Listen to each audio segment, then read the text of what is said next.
So nini ka buntagon kung naay mga tao nga di paluwas ang imong sala wa pa mapasaylo. But if you choose to believe, nakadungog ka na sa maayong balita, as Kristo mipaga sa iyang dugo, namatay o bilubong, banaw siya. Iyon sa biya, once imo nang tuuhan, if you put your trust sa gihimo ni Kristo as sufficient enough to save your soul, iyon sa biya, tanan imong makasalanan, papason o pasayloon sa Ginoo. Not only pasayloon, papason sa Ginoo. Kaya ingon sa Biblia, He is the Lamb, according to John, He is the Lamb which taketh away the sins of the world. So si Kristo lang ang makapasaylo sa mga kasalanan o makapapas sa atong tanan ng mga kasalanan. It is a one-man rule.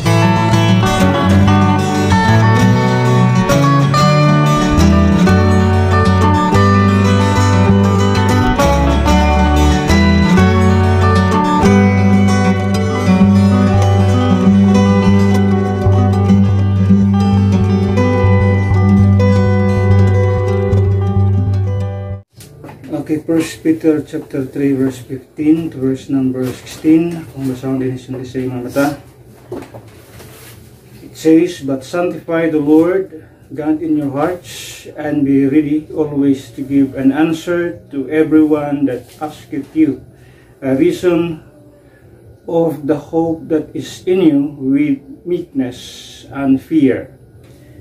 Verse 16, "Having a good conscience, that whereas they speak evil of you as of evildoers, they may be ashamed that falsely accuse your good conversation in Christ." Ito makita din na, ini kabuntagon, ang itong pagkatunan, 7 ways to answer questions about our hope. So, we have hope na. So, kini nga gitwag ang konteksto diri sa pagtubag is about our hope. Kung dunay mga tao nga gusto nga makahibalo mahitungod sa mga reasons sa ato ang gituwag paglaom, so we have to give answer. We have to be ready always to give an answer. Kinahanglan kita mutubang o dunay pito ka pamaagi niya na aron kita mutubag ining klase sa gitawag og pangutana or inquiry. Now, but naay mga tao nga binuang ang mga pangutana. So ang Bible nagkusulti sa dato nga answer a fool according to his folly. And may mga instances nga ang ato ang tubag usahay dili maayo, pero tagaan kita og guidance sa Ginoo, especially sa iyang pulong kung unsaon nato pagtubag sa mga butang or sa mga pangutana sa mga tao nga diin gustong mag-inquire, especially those katong mga tao nga dunay sincerity. They are sincere sa ilahang gituwag og inquiry or sa ilahang pagpangutana mahitungod sa tuang paglaom. Dili ta lang pangutana sa tao tinarong, dili po tanang pangutana sa tao na binuang. Dunay sahay pangutana nga sincere siya sa iyang pangutana. Doon na po yung mga tao nga mangutana binuang. For example, sahay pangutanon ta sa tao nga ang Ginoo ba makahimo ba siya bato nga hilabyan kabugat nga ang nga di na niya madaog? Kana siya nga pangutana binuang na siya. Sayon ka ang Ginoo makahimo sa tanang butang. Ay ang pangutana, makahimo ba ang Ginoo sa usa ka dakong bato nga di niya madaog? Kana klase nga pangutana, it is a foolish question. So we should not answer that kind of question. Nga naman, that is not sincere question. It is not a question nga ang tao gusto makahibalo. Kana siya binuang lang gina siya nga klase sa pangutana. So that is why in the context of asking the reason of our hope, the reason of the hope nga ana ka nato. So in connection to that, in that theme or topic or in that context, ito makita diha nga we should follow these guidelines na ito makita diri we should follow these ways para tubago na to kining mga tao nga naay sinseridad sa pagsuta sa ato ang gihuptan nga paglaom. No, we always believe that kita doon na kita paglaom. And in fact, dapat masabtan to sa atong paglaom. Ang atong paglaom mo ni siya in Titus chapter 1. Titus chapter 1. Unsa may atong paglagilauman di ay? Muni ang atong gilauman, paglaom na to. Ayon diri sa book of Titus, chapter 1, verse number 2. And siya diya, in hope of eternal life, which God that cannot lie, promised before the world began. So, our hope of eternal life. So, kung doon ay mga tao mo inquire, doon ay mga tao mangutana, may tungod sa paglaom na to sa kinabuhing walay katakbusan.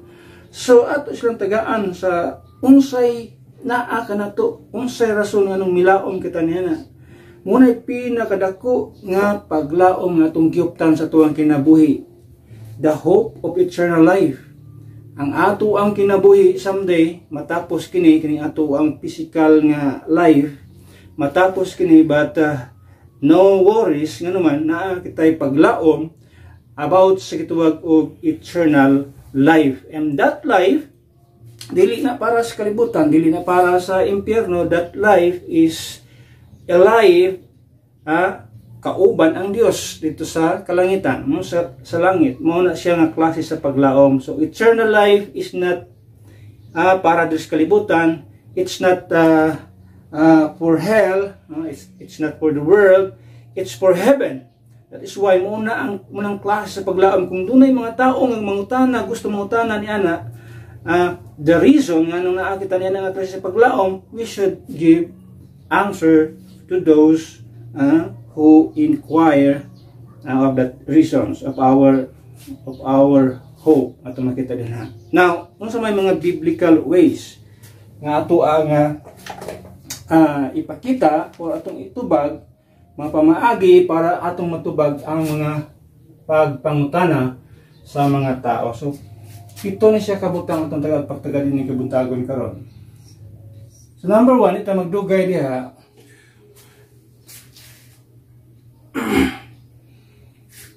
First, 7 ways to answer questions about our hope. Number 1, we should answer them. Okay, answer them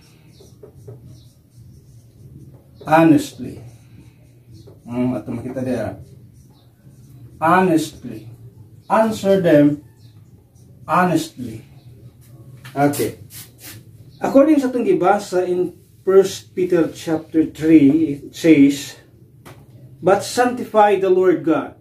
Ato makita diha. Sanctify the Lord God. You know what? Dagang mga tao karon dili mo tubag og tinarong, di mo tubag og insakto. They will not answer truthfully. Dagang mga tao nga na. Pero once ang imong gusto i-sanctify, i-glorify nimo ang Ginoo sa imong kinabuhi, you should be honest enough to answer those who ask questions about our hope. Ano yung naman? Now, there is so many intellectual liars in this day and age. Pagkadaghan kayong intellectual liars karong panahon na. And those intellectual liars, makita ni mo ni most of them, imo ni makitaan, especially sa politics or especially sa mga supporters sa mga politiko, or vloggers sa gitawag mga politics or sa in that aspect. Grabe ang daghan kayong mga gitawag diha intellectual liars. Now, ato na i-discuss unya unsa nang intellectual liars. Also in the gitawag og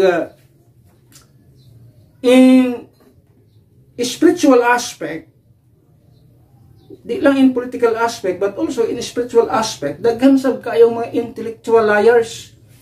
For example, dunay mga tao motudlo nga ang kaluwasan sa sa Biblia, ang ilang gisulti, moingon sila nga faith alone. Faith alone. In the entire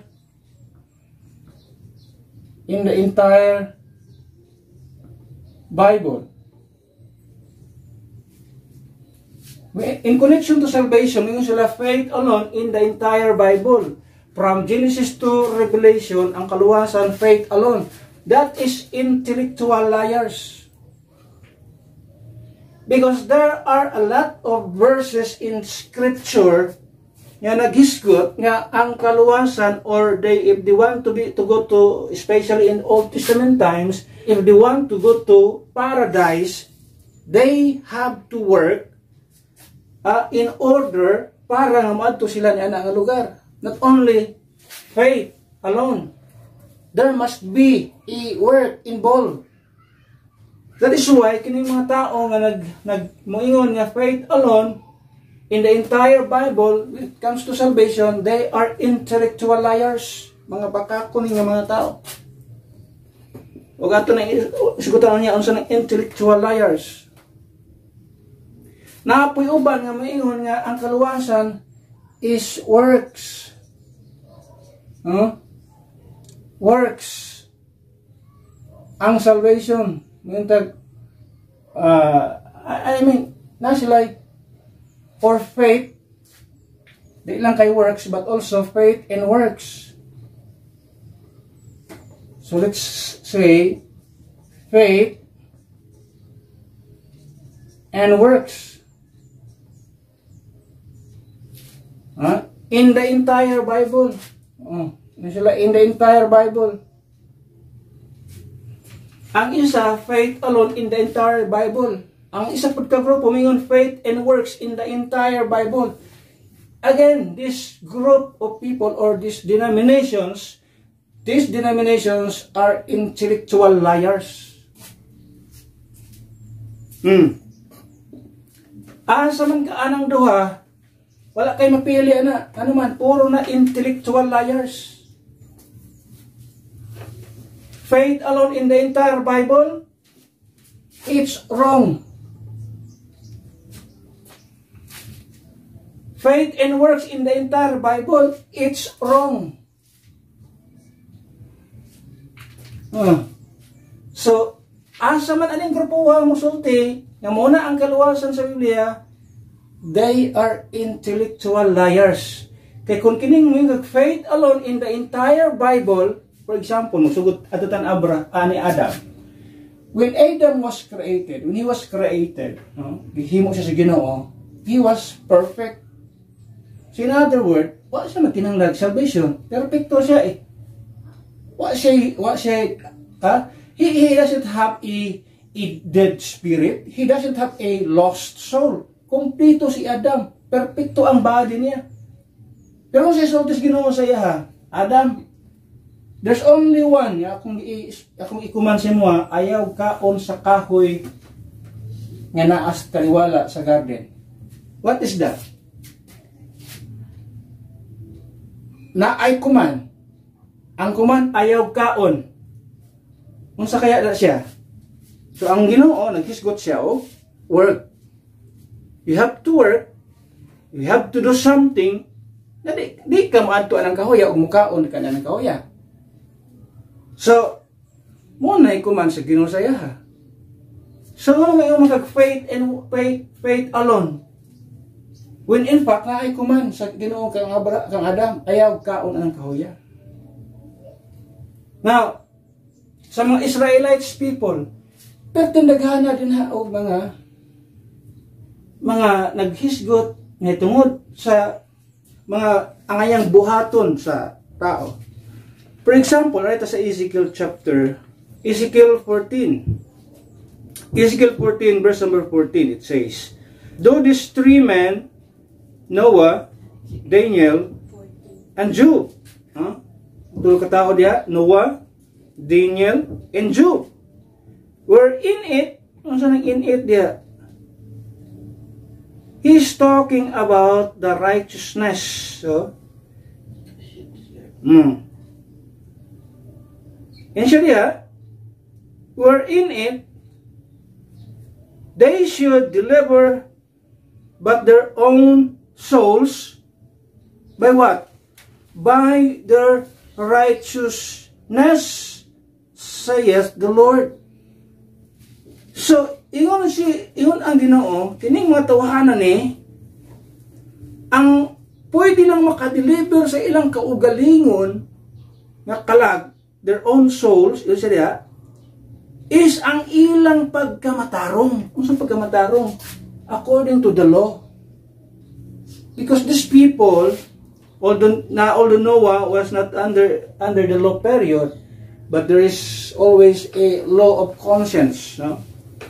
Ato makita rin na. Ato, sa Biblia, Noah, Daniel, and Job, nagisgot siya ng righteousness. So, in Old Testament, back then, ato makita diha, it's always ang kaugalingong righteousness dapat.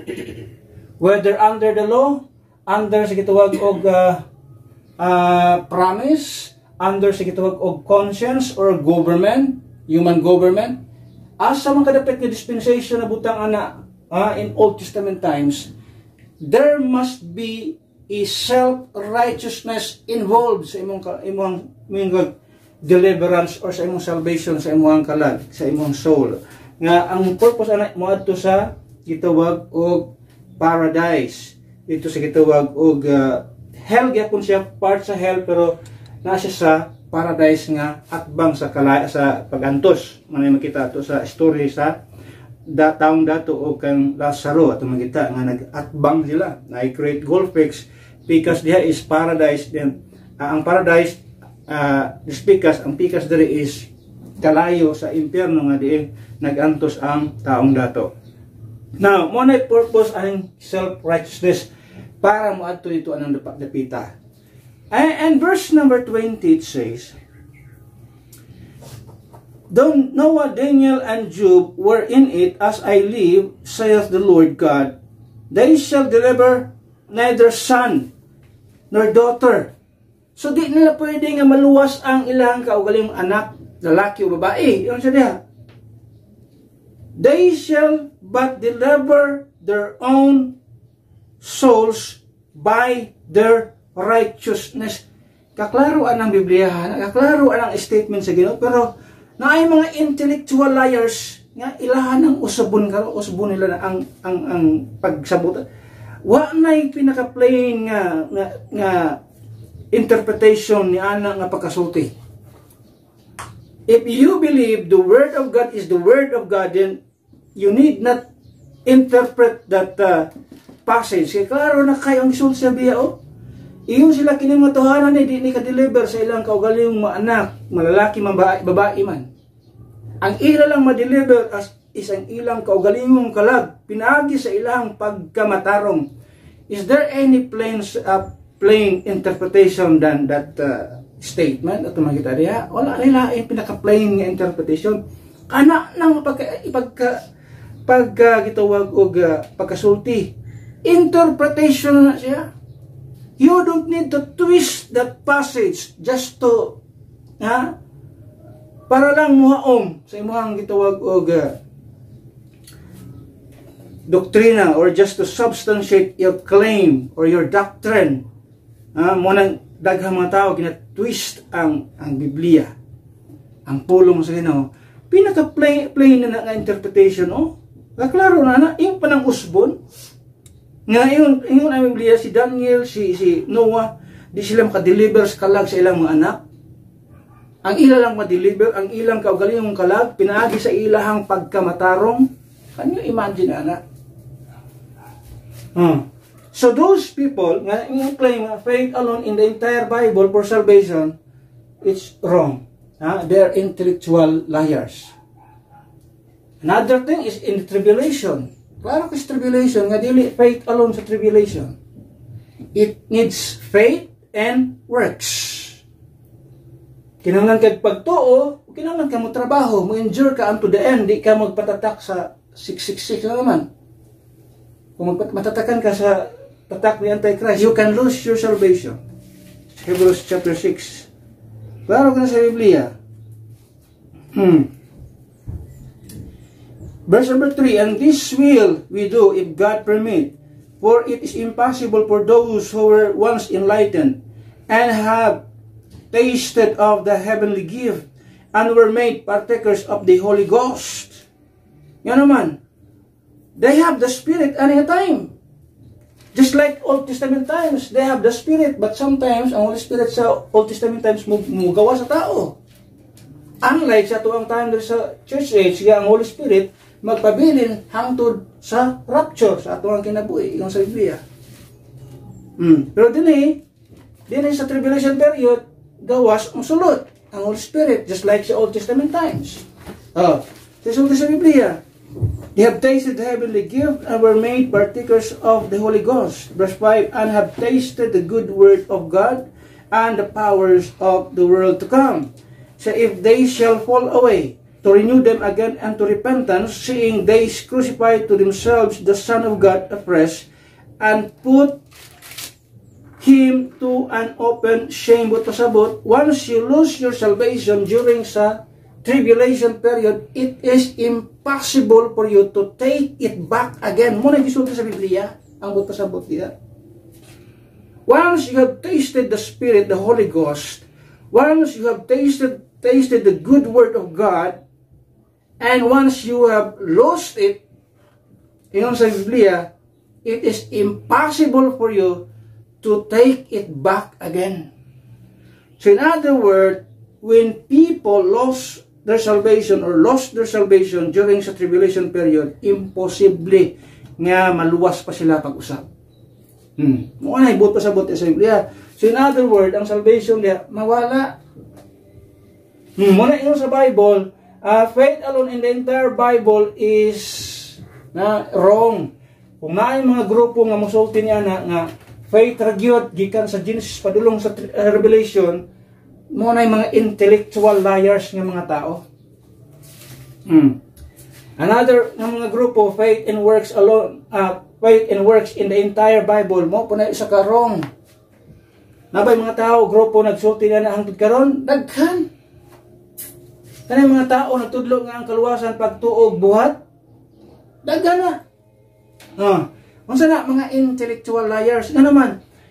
Kung imong tan-awon sa grace, under grace, in the dispensation of grace, ang kaluwasan is faith alone. That is in the church age only. Ato nang klaro na. Faith alone, salvation, faith alone which is in connection to salvation, is only applied in the dispensation of grace. Nothing else. Kana siyang faith alone. It's only in the dispensation of grace in the church age period. Faith alone is not applicable in the tawag of Old Testament period. Faith alone is naanak din na sa church period. Walay faith alone in the tribulation. Wala ko'y faith alone sa millennium. Ang naa sa millennium is work alone. Asa naman ang faith? Wala na faith diya. Nga naman, naa si Kristo makita ila face to face. So wala na kinahanglang pagtuo. Nga naman, face to face, makita nila si Kristo Jesus as King of the entire world. So, kita nila, wala na kinahanglan pagtuo. Ang ila lang dapat sundon, ang unsay ikuman sa Ginoo sa ilaha. Munang diri sa millennium is work alone. Wala na kinahanglan ang faith. Ano man? Ang sasulti sa Hebrews 11, now faith is the substance of things hoped for, the evidence of things not seen. So muna ang faith. So kinahanglan tag pagtuo sa mga butang hindi nato makita. Pero at this time ato makita na si Kristo, kita nila face to face. So they have to work for that salvation. So muna ito makita sa ato ang sa spiritual aspect sa mga denominations nowadays. Mga tao nga nagtudlo nga mga dishonest. We should call them dishonest. or intellectual liars ato makita. So kining mga tao na faith alone in the entire Bible for salvation, that is intellectual liars. Kining mga tao na faith and works in the entire Bible for salvation, again, kining mga grupo mga intellectual liars. Now, unsa man ang intellectual liars? As what I've said, we live in this day and age where so many intellectual liars yato makita. An intellectual liar is someone who deliberately manipulates facts, logic, or reasoning to deceive others, often while appearing knowledgeable or intelligent. This can happen in various ways, such as, ato makita din letter A, twisting facts to fit a personal agenda. So, kinsa ning mga intellectual liars? They are twisting facts to fit a personal agenda. So, kini nga mga tao, they twist, they twisted facts.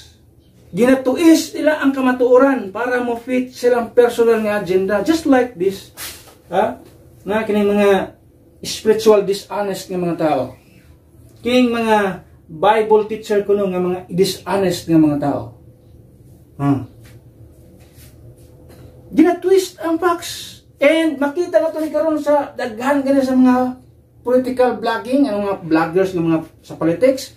Daghan kay mga political mga intellectual liars.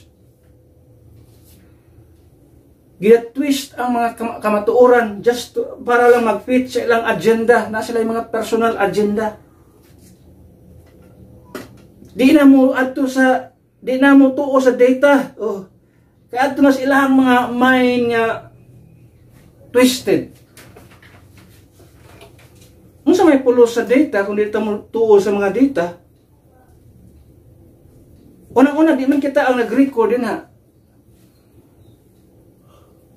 Munang klase sa mga tao para lang mo ipataas ang ilang mga personal nga agenda, ginatuis ang mga kamatuoran. So, mga intellectual liars nga mga tao. Another thing, mga intellectual liars, using complex language to mislead rather than clarify. Okay sa mga tao daghan ko nakita mga abogado pa naman, pero mo quote sa usa ka constitutional nga passage, we talk about constitution or law, mo quote og mga balaod, pero dili tiwason. Dito lang daman sa ilang gusto. Can you imagine anong klase sa mga tao? Mo na mga intellectual liars. Kung mo quote ka og balaod, tiwasan ang tibuok balaod diha. Di kay putlo ni mo din para ipamukha ni mga umo niyang tinuod. Di na mo tinuod. Instead, unta nga muhatag kag clarification, imo nang gimislead ang tao ngadto sa obscurity. Nasa mo kangit-ngitan ang utok sa tao.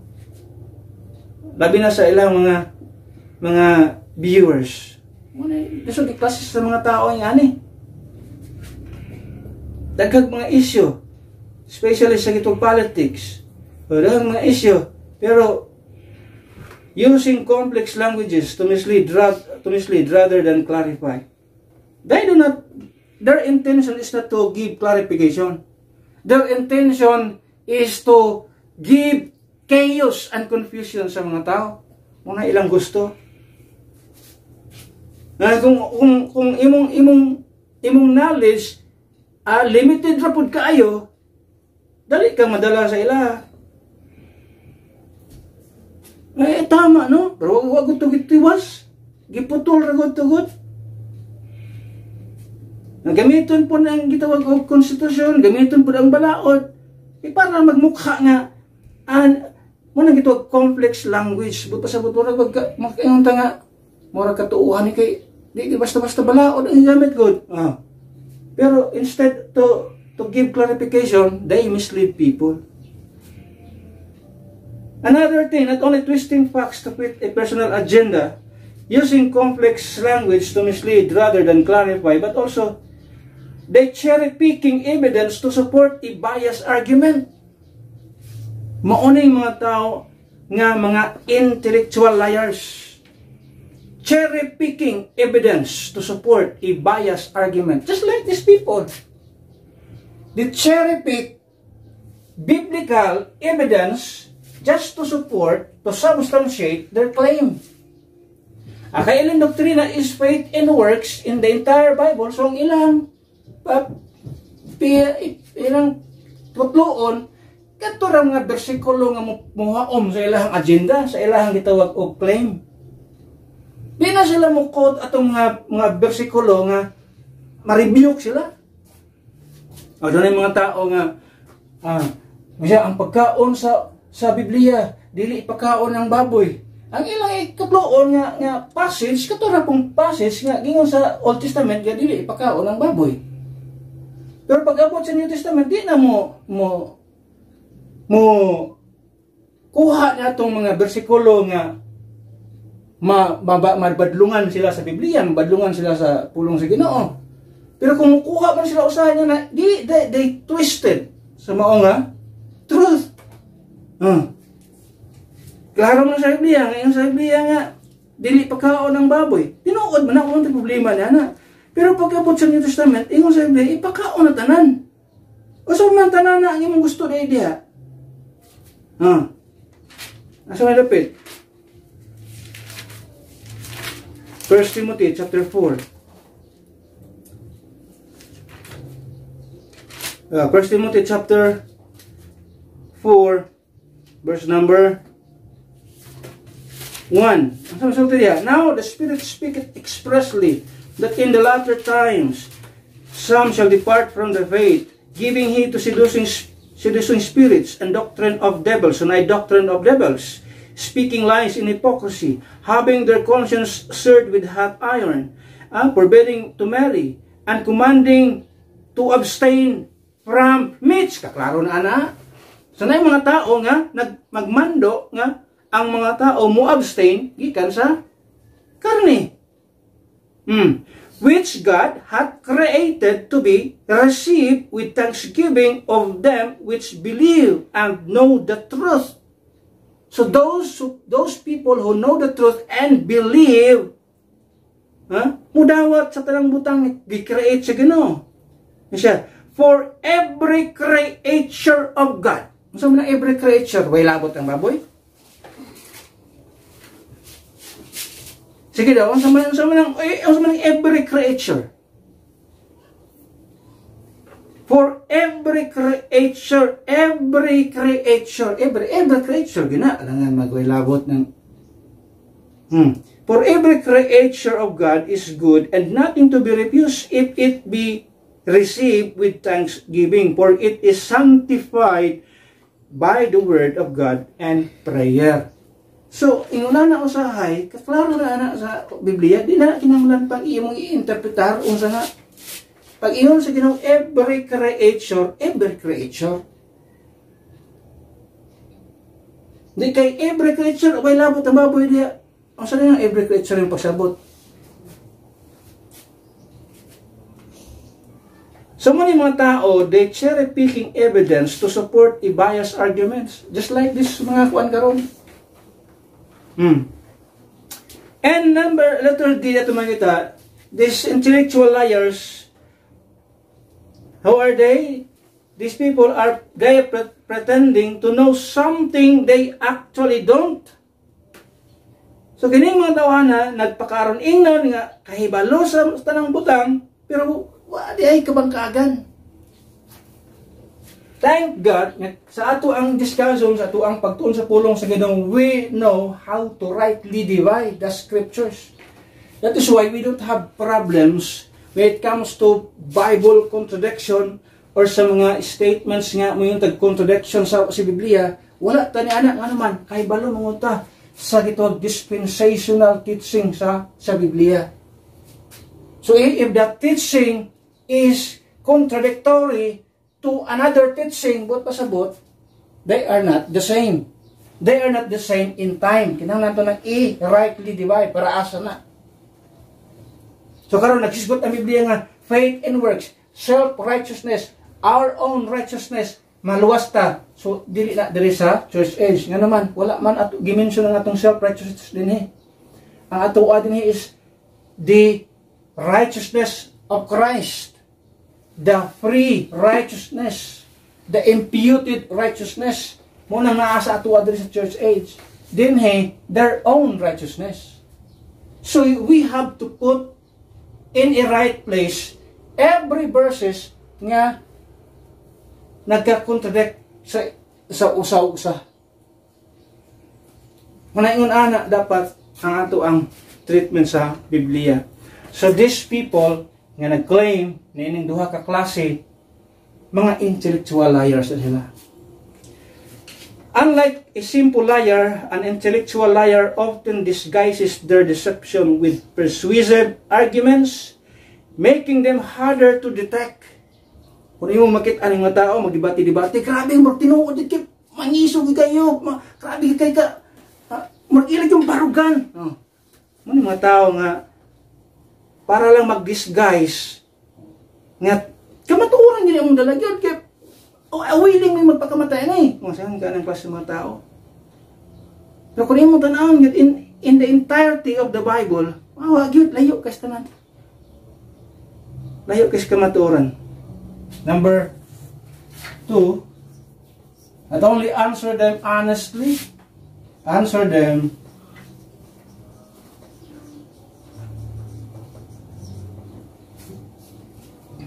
heartily.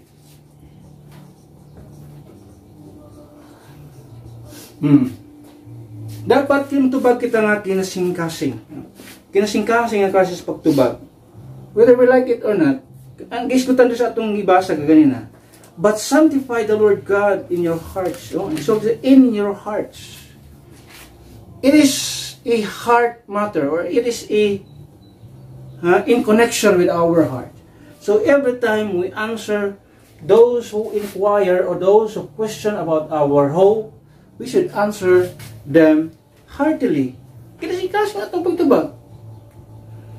Di man ta kita silang motibo, unsay motibo nila, but atong tubagon sila heartily. So naay nagisgot diha in our hearts, o it involves our hearts, according sa atong passage ng ibasa. But sanctify the Lord God, in your hearts. So it involves our hearts. Ito makita diya. Number 3, ito makita din itong dugay diya. Answer them heartily. Answer them. Number 3.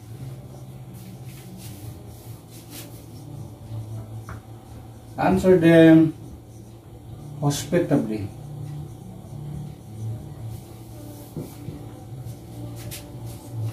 But sanctify the Lord God in your hearts. Yun siya, ang sunod yan, ang praise siya. And be ready always to give. And be ready always to give. We should be, kanang gitawag bag, hospitable, or in a friendly manner, but pasabot. Kung tubag ka, dili ta makiga,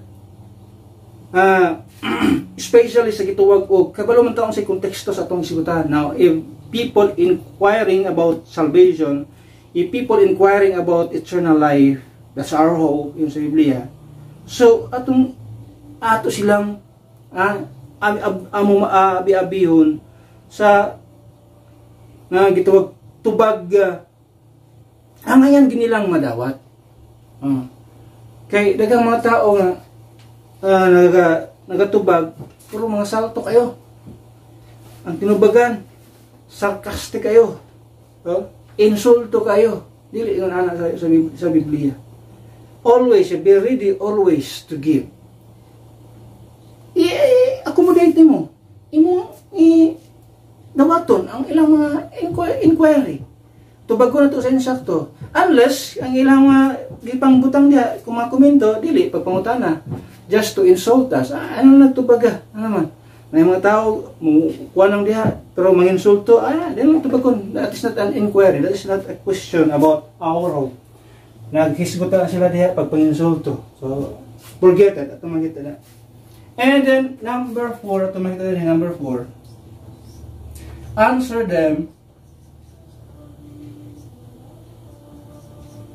them happily. Malipayon ang imong pagtubag, yun sa idea.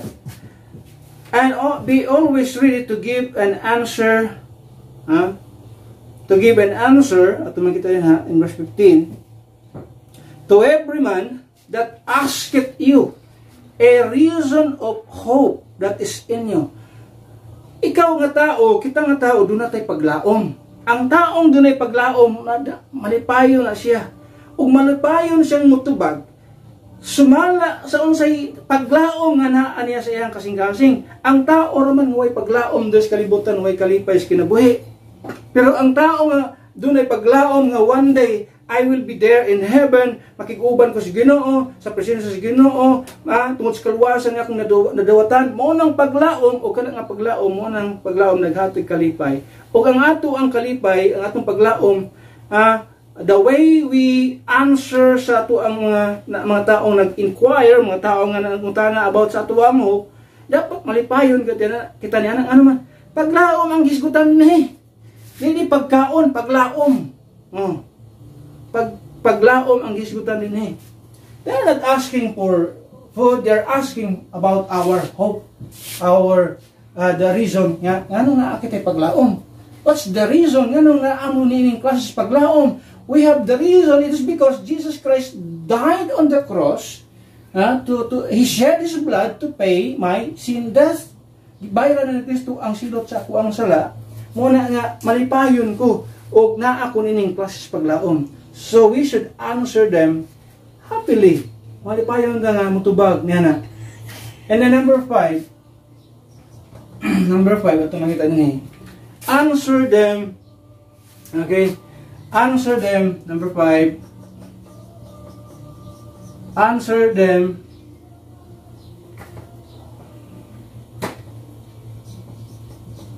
Okay? Answer them humbly. Sa Biblia dia. Yan sa dia. Be always ready to give an answer to everyone that asks, or every man that asketh you a reason of hope that is in you. Yan sa dia. In verse 15 again, with meekness. Doon sila.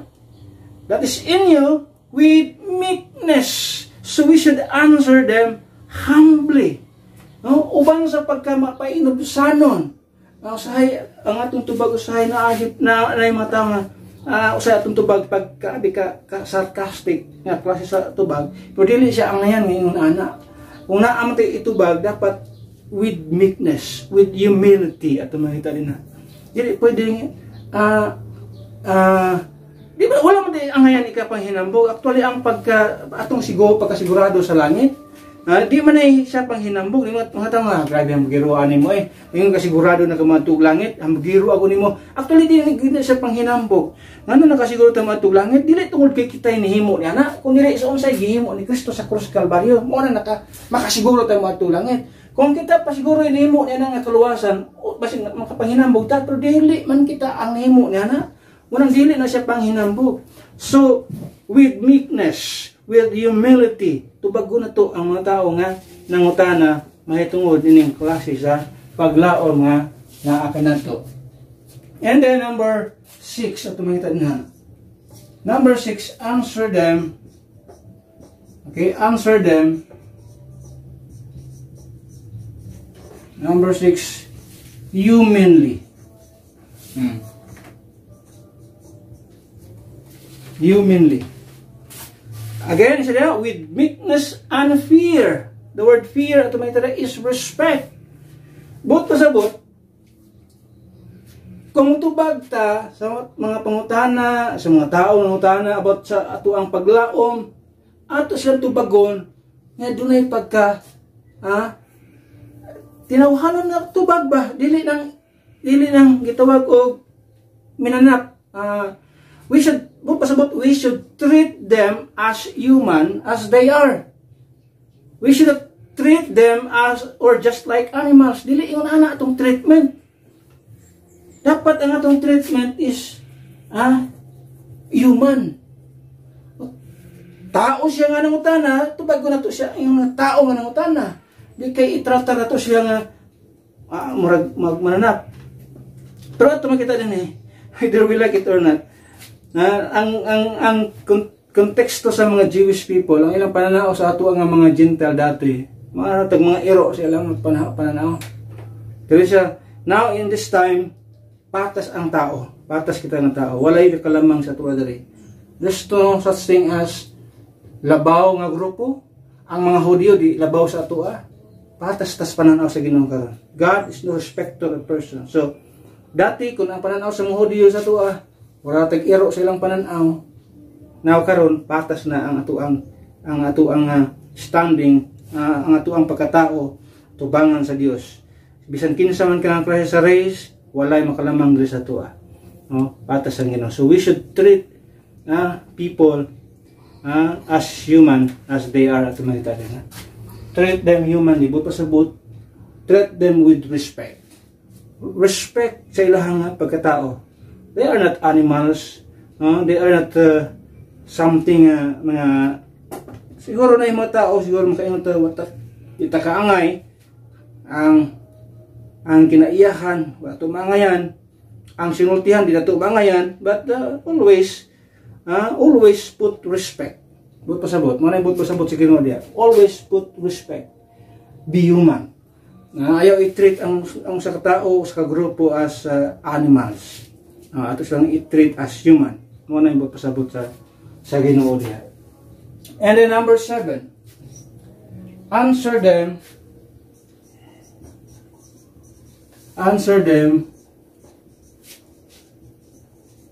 honorably.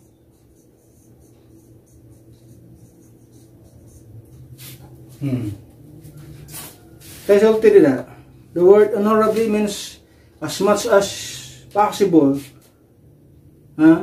we should have a good attitude and have a good kanang ito naatay kindness magpasabot yung sa Biblia. In verse number 16 yung sa diha, having a good conscience, that whereas they speak evil of you as of evildoers, they may be ashamed that falsely accuse your good conversation in Christ. So as much as possible yung sa Biblia, every time na motubag kita, mo response kita sa mga taong nagpangutana, sa mga taong nag-inquire about sa tuwang paglaom, with honor, with good character, with a good conscience, pagpasabot, nindot mga kinabuhi. Muna ato ang kinabuhi, yung sa Biblia, kung naamay mga tao mo akusar sa tuwa, naamay mga tao mo accuse ka to, falsely accuse, karain nyo di, pangwarta na. So ato hinduman, wag kita mangwarta nila. Wag kita gipangayaw kwarta sa ato ang buloton, sa Ginoo. Wag kita, di, na ato ang, og naman tayo online ministry, wag po tayo nangayaw di kwarta, butang tayo Gcash diha, Gcash, butang na inyo, isend na inyo ang donation diya sa mga Gcash. Wag ito ginganana diya sa tuwang mga online ministry. Dahil mga tao, especially nowadays, uso kayo ang social media, uso kayo ang mga vlogging, anay mga tao diya, gatubang ko ng camera, nakabalandro ng ilang mga bank account, nakabalandro ng ilang mga Gcash account, anything inyong isend sa mga amuang din makadako kay katabang, wala ta naghimo niya nga magbutang tag mga account din ha para i-send nilang ilang mga donations or anything ilang, wala, dili na mo ito ang purpose, dili na mo ito katuyuan. So kung na yung mga tao nga mga accuse ka, pangwarta na nyo ha, let them say what they want to say, pero we have to stay as we are, having a good conscience, having a good attitude and spirit, and muna natin hinumduman nga ingon sa Biblia din ha, in verse number 16, na ay kung ay mga tao nga falsely accuse, pero maulawan sila someday because yan siya, you have a good conversation in Christ. So nindot ang imuhang kinabuhi, nindot ang imuhang pagkatao diha kang Kristo. Kung naamay mo akusar sa imuha, maulawan na sila someday. Nga naman, dili ka ingon ni ana. Muna ang mga tao, kung naamay mga tao nagsig akusar, pasag din sila din ha. Maulawan na sila sa umabot nga panahon. Muna yung mga tao ito, tanawan ng sig akusar karon. Sig akusar sa isa ka tao, ikaw muni kuanan ni. Kisa pa tawanan mo to o mga patinin mong bakakuna. Naagi mga tao nga mo falsely accused. Kasi kasagaran diri as a Christian, kasi may mahilig makusar sa mga Kristohanon. Tanong ang kinsa ning matuhanan ni kining kaliwat ni Satanas. Mo pa niya makaliwat karon dinhi sige akusar. Nga wa ikapakita ebidensya. Tanawon trabaho ni Satanas. Revelation chapter 12. Then verse number 10. Yan sa diya. And I heard a loud voice saying in heaven, Now is come salvation and strength and the kingdom of our God and the power of his Christ.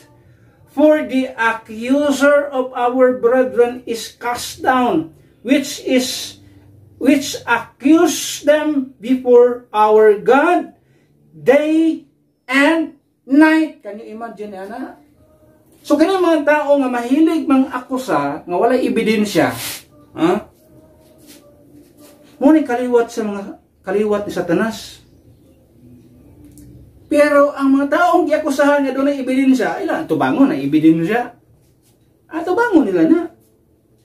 Pero, kung ikaw makusar niya, wala kay ebidensyang ikapakita, muna kaliwat ni Satanas. Muna trabaho ni Satanas, day and night. Adlaw gabi, way hunong pag-akusar. Karon ginakusahan pa sa yawa to sa langit, tunang demonyo sa langit. Kana si kuan diha, kanimo anak diha nga kuan daghang akusasyon tuwa sa langit. Puno ta sa accusation sa yawa. Kay mo ay trabaho niya. Mo pa ni mga kaliwat diri sa kalibutan. Siging akusa. Salamat bisan pag kada adlaw gabi giakusahan kita sa yawa, ito tubangan sa Dios. We have ang pinakanindot na kitay advocate, na kitay abogado. Asa to abogado? Okay. John chapter 2, 1 John chapter 2. Kung naatay accuser, naputay advocate o naputay abogado, natay attorney. Natay attorney sa gitawag og spiritual aspect nato. 1 John chapter 2 verse number 1. It says, My little children, these things write I unto you, that ye sin not. Kini siya gusto sa Ginoo nga di ta magpakasala. Nga naman every time nga makasala ta, akusahan ta siya imo anak to nakasala na pod. Imo anak to duha na pod, nagpabadlong na pod, himo na pod mga kasalanan. Imo na yung dali diyan, ayo kita nga mga anak sa Dios, kita dapat magpakasala siya. And if any man sin, yun siya kung naamo di makasala, yun siya we have an advocate or attorney. Pasabot advocate there is attorney, abogado. Na kita man lalaban, advocate with the Father, Jesus Christ the righteous. Kung naatay accuser, naputay abogado, naputay attorney, naputay manlalaban, advocate. So every time nga ang yawa tuwas langit, nag-akusar sa tuwa, si akusar, naa si Kristo to si katubang. Amahan ko, kanang anak nga, kana siya nga anak nimo nga giakusahan nga nakasala. Ako na nang gipasaylo sa akong kamatayon dito sa krus sa Kalbaryo, totally erase na iyang makasalanan ana.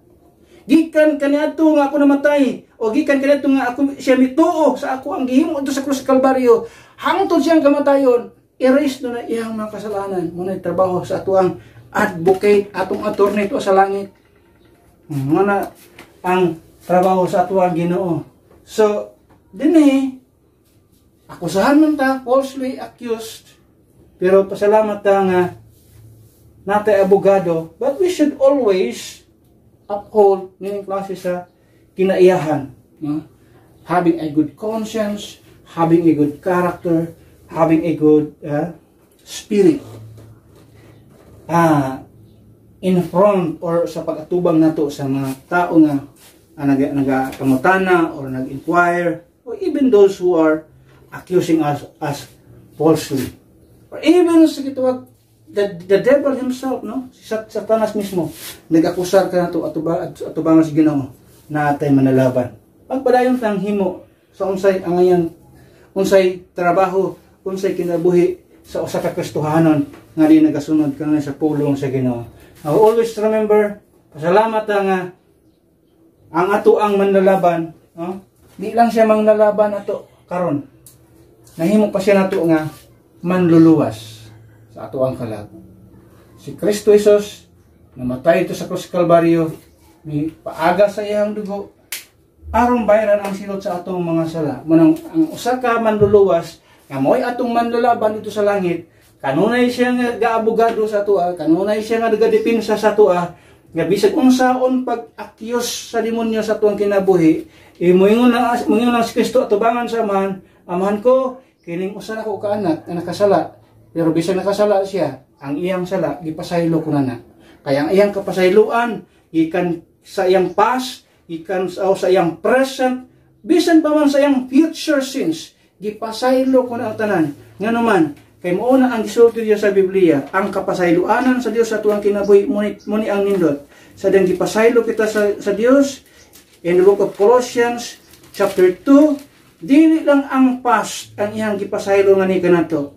Ang sa isulti diri Colossians chapter 2 verse number 11.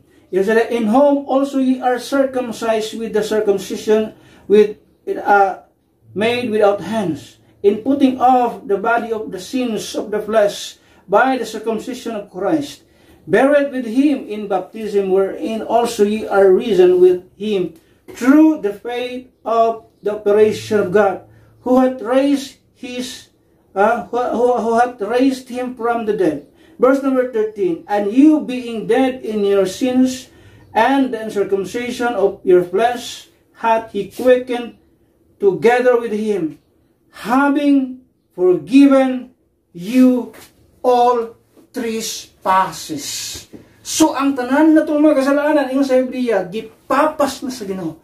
Ang tanan na itong mga kasalanan, gipasaylo na sa Ginoo, tanan ng kasalanan, ma-past, ma-present, or ma-future sins nga itong makumitar sa umaabot pa. Yung sa Biblia, tanan-tanan, gipasaylo na niya. So, no matter how kasi kining yawa, grabe ka determinado.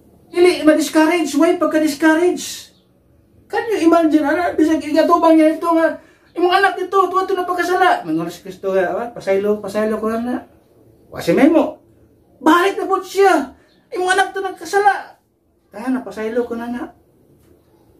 Day and night, yung sa Biblia, day and night. Pero grabe ang iyang kuhan, grabe ang iyang determination. Why discouragement? Pero ang pinakanindot na to as a Christian, as a saved, no?